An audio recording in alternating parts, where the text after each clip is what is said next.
ये वो नाजुक वक्त चल रहा है जो आप पर भी अप्लाई हो रहा है, यानी आपके ऊपर भी ये अप्लाई है वक्त कि आप किस तरफ हैं। बहुत नाजुक मरहला है दोस्तों, बहुत नाजुक, इतना कि मैं आपको एक्सप्लेन नहीं कर सकता। बस यूं समझ लीजिए, बैकग्राउंड ख़राब होगा, नस्ल ख़राब होगी तो आपको हक बात किसी भी हालत में समझ में नहीं आएगी। आप इन छोटे मोटे मुद्दों पर ही उलझे रहेंगे।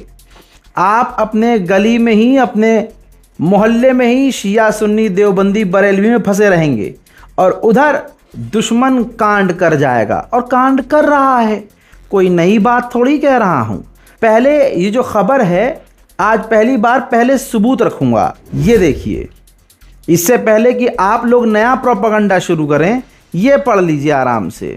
सऊदी अरब और कतर के डिप्लोमेटिक रिश्ते नहीं हैं। समझ में आई बात? सऊदी अरब और कतर के कोई भी ऑफिशियल रिश्ते नहीं हैं। दुनिया के सामने ये कहते हैं कि हमारा इजराइल से कोई लेना देना नहीं है, लेकिन रिपोर्ट यह है कि इसी सऊदी अरब को, आपके पसंदीदा सऊदी अरब और कतर को इजराइल ने हथियार दिए हैं। जी हाँ, और हथियार कौन से? Air defence system, air defence system के पार्ट्स और उसके अलावा कई तरह के हथियार, एडवांस फाइटर जेट के पार्ट्स भी दोनों देशों को दिए हैं। अब दिए हैं, बेचे हैं, कुछ भी कह लीजिए, लेकिन जिन दो देशों में कोई रिश्ता नहीं और दुनिया के सामने वो कहते फिरते हैं, खुदा की कसम, कि भाई इनसे हमारा कोई वास्ता नहीं। दुनिया एक बार फिर से देख ले कि अंदर खाने क्या चल रहा है। इसके बावजूद आप आपस में लड़ रहे हैं तो आप बेवकूफ़ बनाए जा रहे हैं। पिछले अपडेट में जो मैंने अपडेट दिया, वो अपडेट अब यहाँ पलट गया है, क्योंकि अब अमेरिका और ईरान राज़ी हो गए हैं कि हम बातचीत करेंगे। जी हाँ, लेकिन कुछ बदलाव हैं। पहली बात, दोनों राज़ी हो गए हैं, अमेरिका और ईरान, कि एक दूसरे पर हमला नहीं करेंगे। और जो बात होने वाली थी स्विट्ज़रलैंड में दोनों की, उसका पहला टॉपिक ये था कि परमाणु पर बात करेंगे, यूरेनियम पर बात करेंगे। लेकिन इस जंग के बाद, और ये दोनों ने जब बातचीत की है, इसके बाद अब पहला टॉपिक ये होगा, जब ये मिलेंगे, यानी ट्यूसडे को, आने वाले ट्यूसडे को जो मिलने वाले हैं अमेरिका और ईरान, इसका अब पहला मुद्दा होगा कि स्ट्रेट ऑफ हॉर्मुज़ की सेफ्टी होनी चाहिए। बहरहाल ईरान और अमेरिका एक बार फिर से ये ऐलान कर रहे हैं कि हम एक दूसरे पर हमला नहीं करेंगे, लेकिन क्या ये बात भरोसे लायक है? वक्त में बड़ी ताकत है, वक्त खुद बता देगा। ऐसे बहुत सारे वीडियोस हैं जो हमको कल मिले और आज भी सामने आए, जिसमें साफ नज़र आ रहा है कि कुवैत और बहरीन में ईरान ने बड़े हमले किए थे कल, और IRGC ने आज फिर से कंफर्म किया है कि हमने 8 अमेरिका के बेस को, जो कुवैत और बहरीन में थे, पूरी तरह से तबाह कर दिए हैं।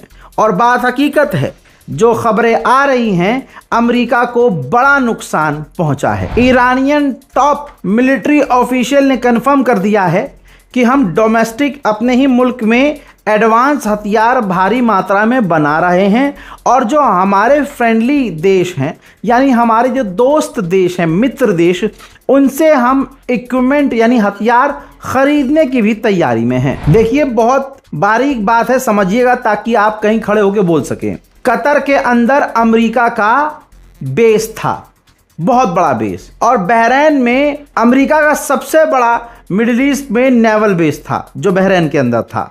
ये पूरी जंग का आपको बता रहा हूं मामला। पूरी जंग में अमेरिका के इन दोनों बेस को ईरान ने पूरी तरह से तबाह किया। जो रिपोर्ट अब आई है, बोल मैंने पहले दिया था, रिपोर्ट अब आई है, इससे रिलेटेड तस्वीर आप ये देख लीजिए। ये अमेरिका के बेस तबाह किए गए हैं ईरान के द्वारा, पूरी तरह से तबाह और बर्बाद कर दिए गए। तो बहरीन में दोबारा इस बेस को बनाने में ईरान के हमले के बाद अमेरिका को $400 मिलियन खर्च करने पड़ेंगे, यानी मोटा खर्चा। और अगर टोटल बात करें, जो अरब देशों के अंदर, खाली आप बहरीन और कतर के अंदर अमेरिका के जो बेस तबाह हुए और इसके अलावा जो अरबों में जो कुछ बेस अमेरिका के तबाह हुए, तो टोटल लॉस इन तबाही का ये हुआ अमेरिका का कि लगभग 5 billion, B for Bombay, $5 billion का नुकसान हुआ अमेरिका को। अब अमेरिका की इतनी हिम्मत नहीं है कि वो इनको दोबारा बनाए, लिहाजा अब वो बहरीन में मौजूद जो पहले था नेवल बेस, सबसे बड़ा मिडिल ईस्ट के अंदर जो अमेरिका का नेवल बेस था बहरीन में, अब वो उसको बहरीन में नहीं बनाएगा, वो इजराइल ट्रांसफर करने की तैयारी में है। तो यह नुकसान ऐसा है जो दुश्मन अब खुद मान रहा है। उधर IRGC की खुली धमकी आज भी है। IRGC के कमांडर ने कहा है कि अगर ईरान के खिलाफ कोई भी एक्शन अमेरिका फिर लेता है तो उसको मुंह तोड़ जवाब दिया जाएगा। दुश्मन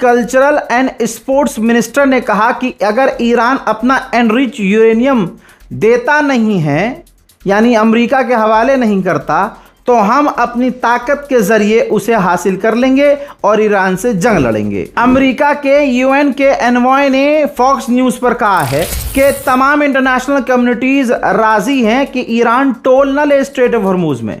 अगर वो टोल लेता है तो ये काफ़ी प्रॉब्लम होगी, और अगर ईरान जहाज़ों पर हमला करता रहता है तो डोनाल्ड ट्रंप शांत नहीं बैठेंगे। एक तरफ अमेरिका कह रहा है कि हम बात कर रहे हैं, दूसरी तरफ अब उसने ये वीडियो जारी किया है कि अरेबियन सी के अंदर उसने अपनी हवाई ताकत को एक्टिव रखा हुआ है।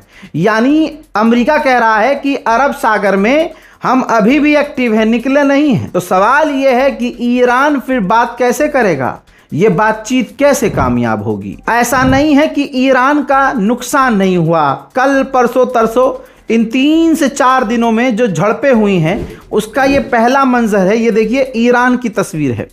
ईरान का anti ship cruise missile system America के हमलों में पूरी तरह से तबाह हुआ है। मेरे दोस्तों, ईरान का न्यूज़ चैनल है फारस न्यूज़ एजेंसी, उस पर यह खबर नहीं है ओपिनियन देना अलग होता है। ओपिनियन बोले तो जैसे मैं बीच में कह देता हूं ना कि ये मेरा मानना है, ये मेरी सोच है, ये ओपिनियन है। तो दोस्तों, ईरान के एक्सपर्ट्स ने अपना ओपिनियन फारस पर दिया।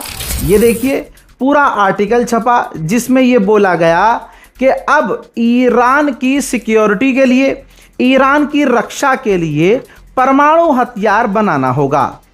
जी हाँ, और ये भी कहा है कि शांति के लिए परमाणु ईरान को लाना होगा, क्योंकि टेबल पे अमेरिका इजराइल के हमेशा जो ऑप्शन रहता है कि जब चाहे ईरान पर हमला कर दिया जाए, वो तभी उनका ऑप्शन बंद होगा, तभी उनके हाथ पैर ईरान पर हमला करने से पहले कांपेंगे जब ईरान के पास यानी हमारे पास परमाणु होगा, तो वो हमला हम पर करने से पहले सोचेंगे।